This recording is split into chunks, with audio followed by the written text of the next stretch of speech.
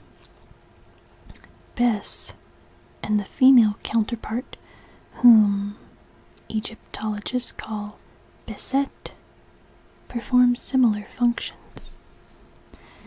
By the end of the second millennium,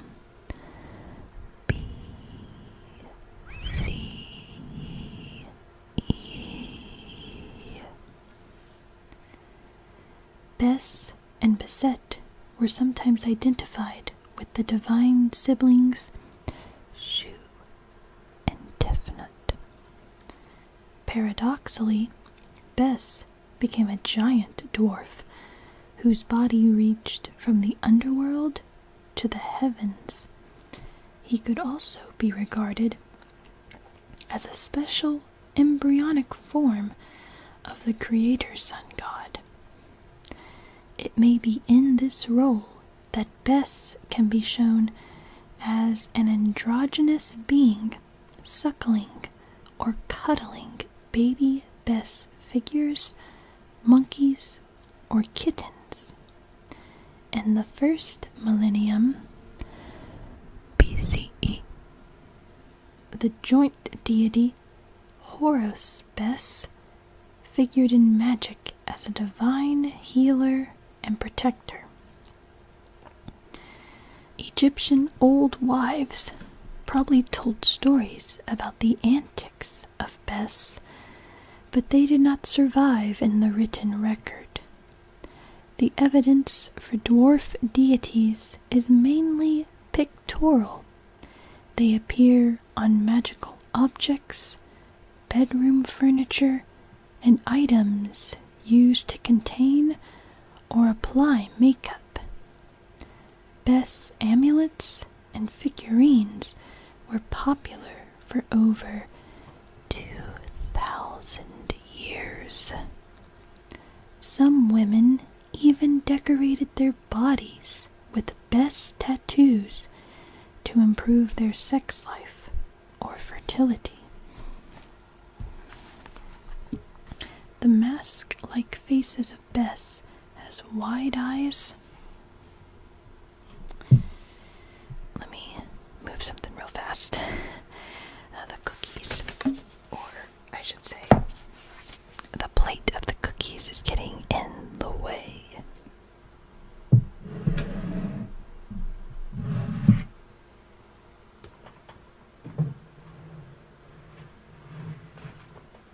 There we go.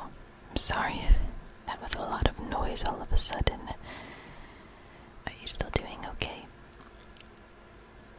We're only going to read about 2 more entries. There's 2 more left in the bees. So I wanted to at least finish those for tonight.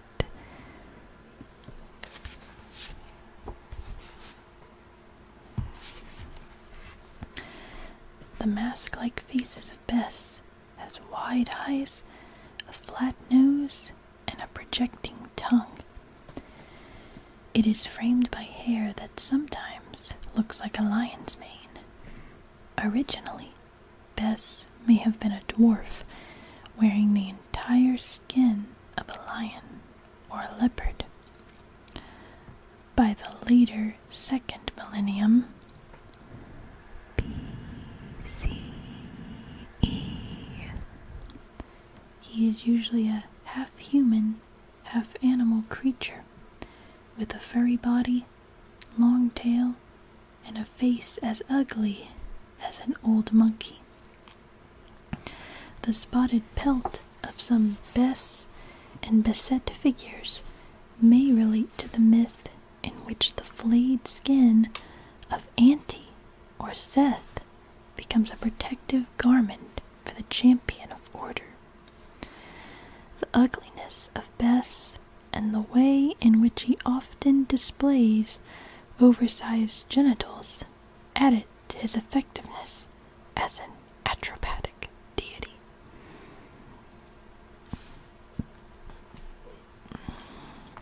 Beset had the same lion mask features as Bes. She was sometimes shown as a dwarf and sometimes with a body of normal proportions. Beset is unusual in being portrayed naked. In Egyptian myth, goddesses seem to undress for one of two reasons: to overcome some hostile force by their sexual power, or to give birth. Some figurines of Beset may show her pregnant as a divine mother. Beset could be a form of Isis or Hathor.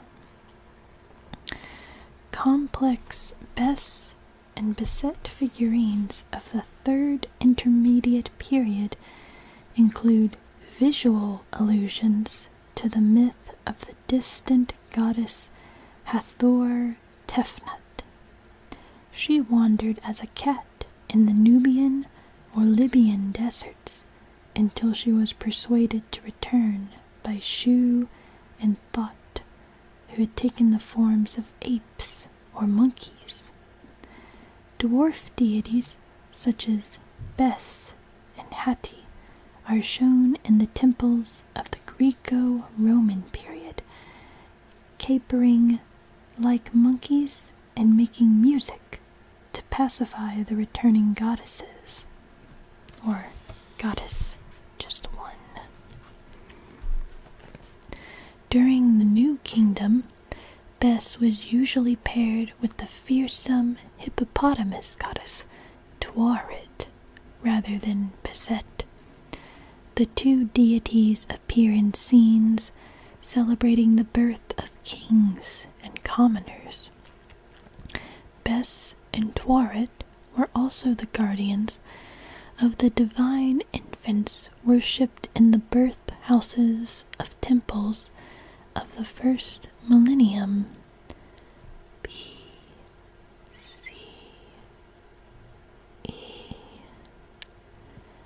Temple and magical text give Bes or Bes Shu the role of opening the womb to allow a child to be born.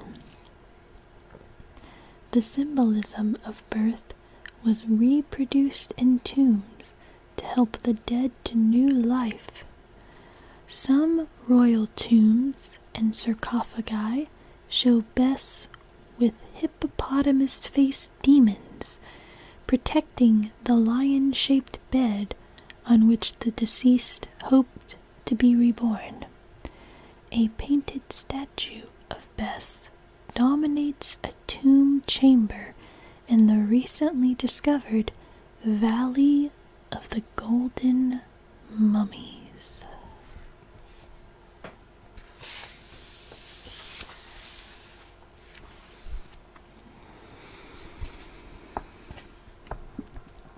Birds.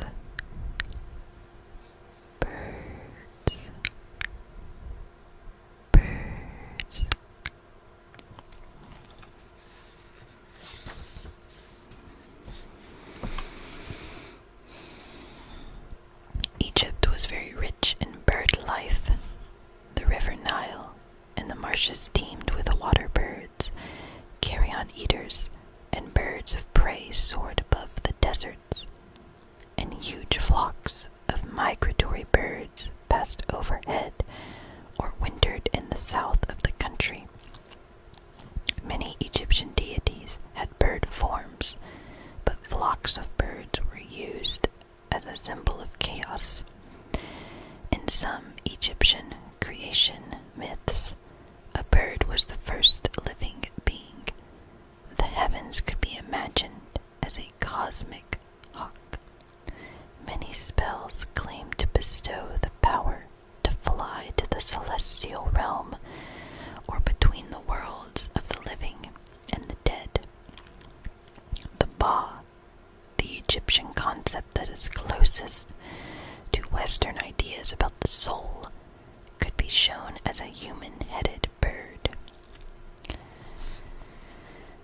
Birds were traditionally hunted with throw sticks or nets.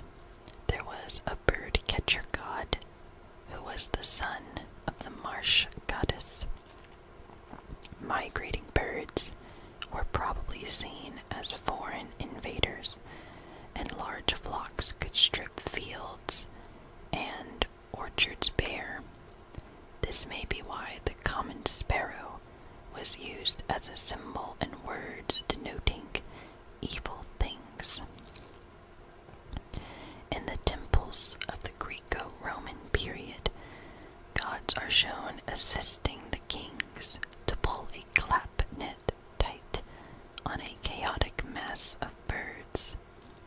At Ambo Temple, bound foreign prisoners are pictured among the struggling birds, emphasizing that the bird-catching ritual is part of the eternal war between order and chaos. As the divine order was created out of the swamps of chaos, water birds such as the goose, the heron, or the ibis were associated with the first stages of creation. A primeval goose named Gengen or Negedged,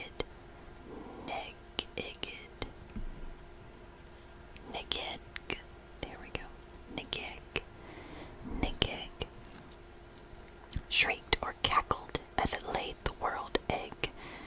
One of the tasks of the virtuous dead was to guard this egg. The remains of the primeval egg were said to be preserved in the temple of the ibis god, Thought. In the temple of Horus at Edfu, the first bird was said to be a hawk who alighted on a mat of vegetation floating on the primeval waters. Many other gods and few goddesses had a hawk form, including Anti, Montu, Sokar, Sopdu, Hathor, Nephthys, and Isis. Horus was able to manifest himself as a sky falcon, 1,000 cubits long. Egyptian kings were revered as earthly manifestations of Horus. When they died, they were said to fly to the horizon in the form of a falcon to unite with the sun disk. The sun disk itself was often shown with wings. Forgive me, I lost my place for a moment. Text at Edfu claimed that this was to commemorate Horus assuming this form to blind the enemies of the sun god. Also, I do apologize for any background noise that you may have heard.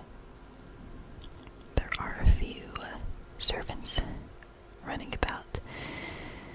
Even though it is quite late, they are trying to get things ready for the next day. Some of them are seemingly a bit clumsy. Horus could also appear as a griffin, a monster combining the powers of a hawk, a lion, and a snake. By the Greco-Roman period, the griffin was seen as a symbol of divine divine retribution. One of the parables told by the god thought to the distant goddess, two vultures who represent sight and hearing learn that even the mighty lion can be slaughtered by the griffin if he disobeys the laws of Ra. Another of these parables concerns a vulture and a cat who are both punished for breaking an oath sworn by Ra. The vulture in this parable is fiercely maternal, which reflects the fact that one of the Egyptian words for vulture, muit, sounds the same as the word for mother. The vulture goddess Nekbet was a mythical mother to every Egyptian king. Queens traditionally wore headdresses in the form of a vulture. The goddesses Isis and Nephthys could take the form of kites, small birds of prey that also ate carrion to watch over the body of Osiris. One episode in the New Kingdom story, the contendings of Horus and Seth, tell how Isis tricked Seth into admitting that Horus was in the right. She then turned into a kite and flew up into a tree to mock Seth from the safety of its branches. Isis and Nephthys and other goddesses such as Mat could also be shown as winged beings. Their outspread wings offered protection and shade, like those of the vulture goddess Nekbet. In her bird form, Isis used her wings to fan the breath of life back into her murdered husband. The ostrich feather worn by the goddess Shu was also associated with the breath of life. After death, the personality survived as a Baal.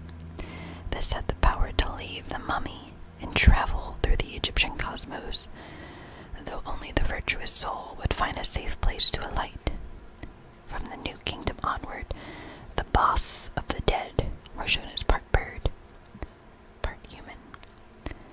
The bird body could be that of a stork, a vulture, or a hawk. A sequence of spells in the Book of the Dead allows the Baal to transform itself into a falcon, a heron, a swallow, or the legendary Benu Bird, which, if we remember, is also known as a phoenix. The dead also aspired to join the imperishable stars of the northern sky, which were sometimes pictured as swallows.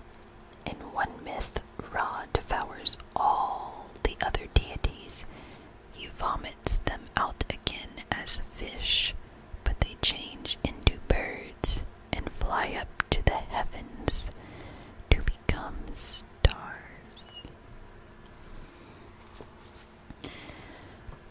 I know I said that we were going to finish off the bees. However, it is getting quite late, so I think we shall end the night off here. The next entry is quite long, so we will have to continue this another night as normal. Let me mark our place.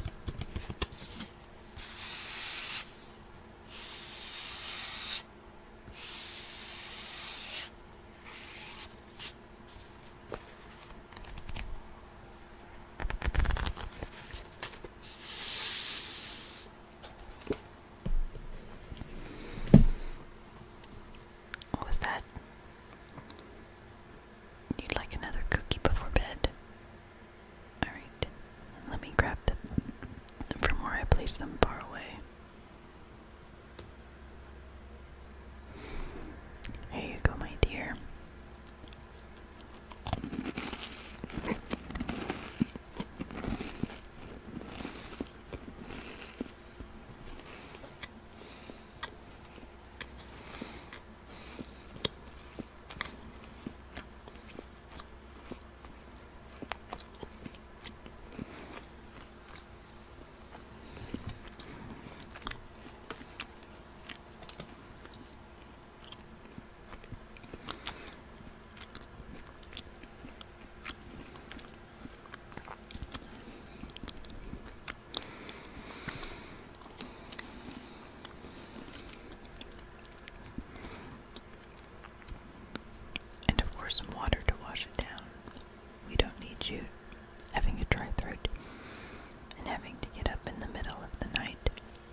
me know if the lotion helps.